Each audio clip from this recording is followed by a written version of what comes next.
Previously on Rose of Dawn. Hi there, my name's Rose of Dawn, and today I'm going to be talking about the recent NUS Trans Conference. Just what did they discuss, and should we be concerned by anything they raised? I have previously stated there are 4 signifiers of the gender radical ideology, and all of these are inevitably accompanied by hard left politics. I didn't realise that there was a through line connecting all these topics. Hi everyone, I'm Jess Bradley, the NUS Trans Officer. Bradley had already promoted violence. She's excusing the deliberate violence of trans rights activists, but I'm sure someone like Jess Bradley isn't actually going to be a communist or anything along those lines, right? On the 22nd of July, a Twitter user named No More Silence shared screens of a Tumblr account allegedly belonging to NUS Trans Officer Jess Bradley. It featured dozens of pornographic images with tags including "Dad rapes son," but what was most disturbing was a number of photographs supposedly taken by the blog owner exposing their penis in public areas, including in a park, on a train, at a bus stop, and even at their place of work. The Daily Mail reported that Jess Bradley had actually been suspended, and Bradley even posted a statement on their own blog. As expected, the NUS has been quiet on the matter, only issuing a statement to the Daily Mail. There'll be no message out to the NUS members about the matter. We're closely coming up to the 5-month mark in Bradley's suspension. Further allegations against Bradley came to light. These complaints included sexual assault, sexual aggression. They've no intention of going to the police about alleged sexual assault. Jess Bradley deleted their Twitter account. Conference is going to be held between the 30th and the 31st of January. All roads lead to Manchester. And come what may, the Bradley saga is coming to an end. Bring it on.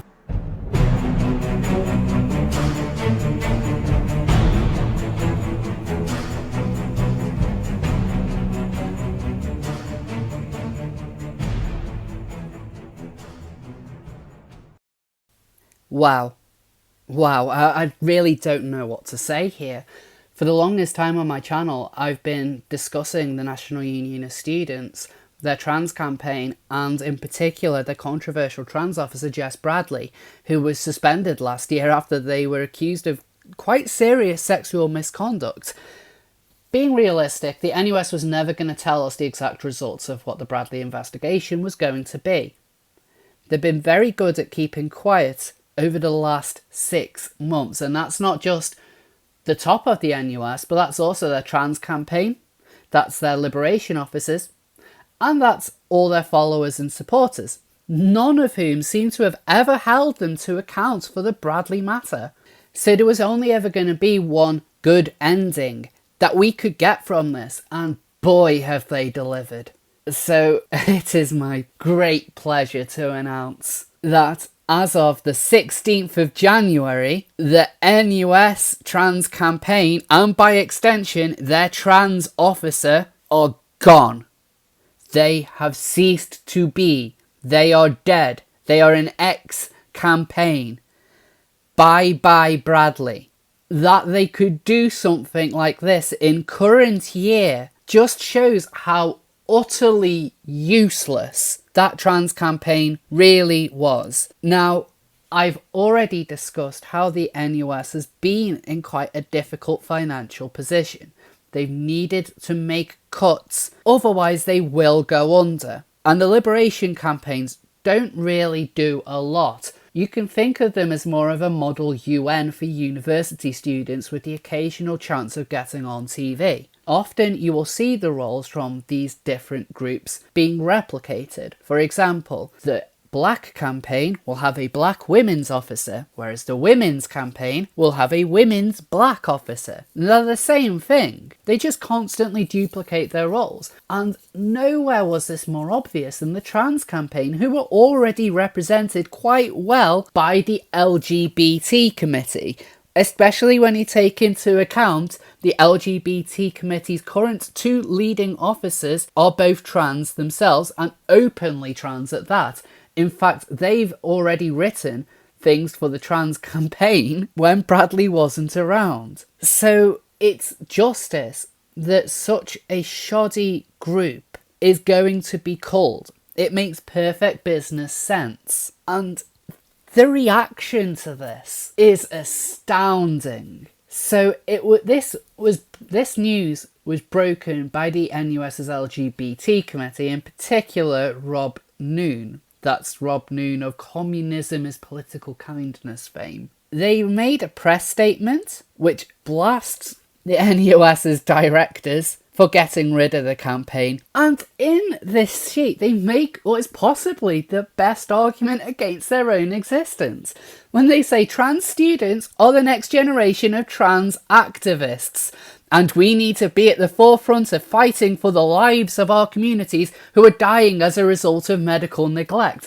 Now, let's just ignore the hyperbole which they're using here. These people aren't dying in the streets. We live in a first world country. Be realistic, guys. But the fact that they're saying that trans students are the next generation of activists, part of my tax money goes towards the NUS. And quite frankly, I don't want to be paying for these people to pretend to play politics, to get angry and to smash things. I think that it's abhorrent the way a lot of these people act. And what's more, they don't act in the best interest of trans people. They talk in this stupid document about targets, and it's the fact that being not able to access this healthcare is killing trans people. But a lot of these people are against the whole medical process. These are people who believe that you don't have to have gender dysphoria to be trans in the first place. So what the hell are they talking about? And then they end it by saying, this coming 2 years is the worst possible time to slash trans representation in the NUS. Cutting trans representation after consultation with trans leaders would have been bad enough, but the leadership of the NUS failed even to do that, the bare minimum. Well, you guys never consulted with anyone outside your own inner circle concerning Jess Bradley. So it's a bit rich of you to say that you should have been informed when you didn't inform anyone yourselves about the problems that you were directly facing. A couple of them seem to have caught on that what could happen to the trans campaign could happen to the other ones, and yeah, good, they have a right to be scared. These groups offer very little back to their followers. It's nothing but LARPing. And when you look at some of the comments online, whether it's from the likes of Natasha Kennedy or random people who never seem to have interacted with this campaign, saying things like it's unacceptable for it to be shut down, trans people are relying on it, this is really important stuff, but you didn't care throughout the whole 6 months when there was nothing but silence, did you? If you're this passionate about there being an NUS trans campaign, you would have cared that your lead officer was accused of quite serious crimes. You would have wanted there to be action, but you didn't.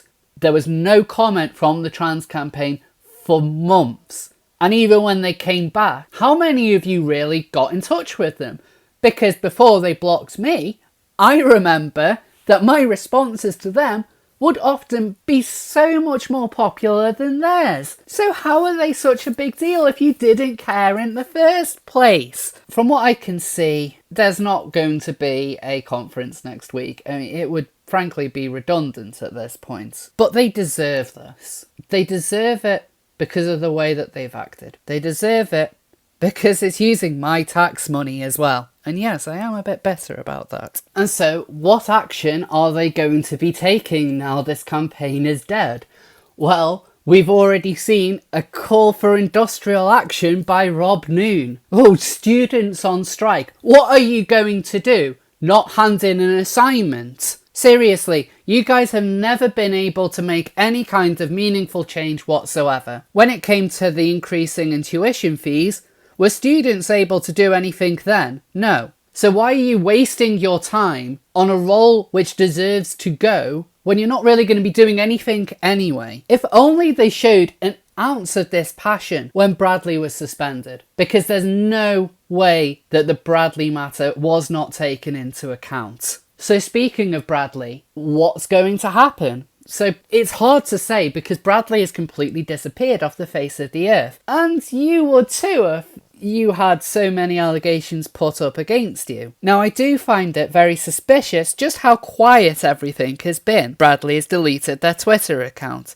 There's been no mention in any of these accountability reports. We've not seen a single word from any of the people tweeting at the NUS today about their Precious Trans campaign. Not a single one of them is mentioning the name Jess Bradley. So this is suspicious to me. I think there's a bit more going on to the Bradley matter, but for the time being, I think Bradley's just gone. I think if we ever hear anything about Bradley again, it'll probably be in a newspaper. But that's just assuming that there is anything that Bradley did wrong, which we may never know. But at the same time, I'm actually quite glad to see all of this come to an end. And I really couldn't have asked for a better thing to happen, being honest. This campaign deserved to die. Bradley's reputation is in ruins. And I now have time to discuss things I really care about. So let's celebrate the end of this chapter. Thank you all for watching, and I'll see you all next time.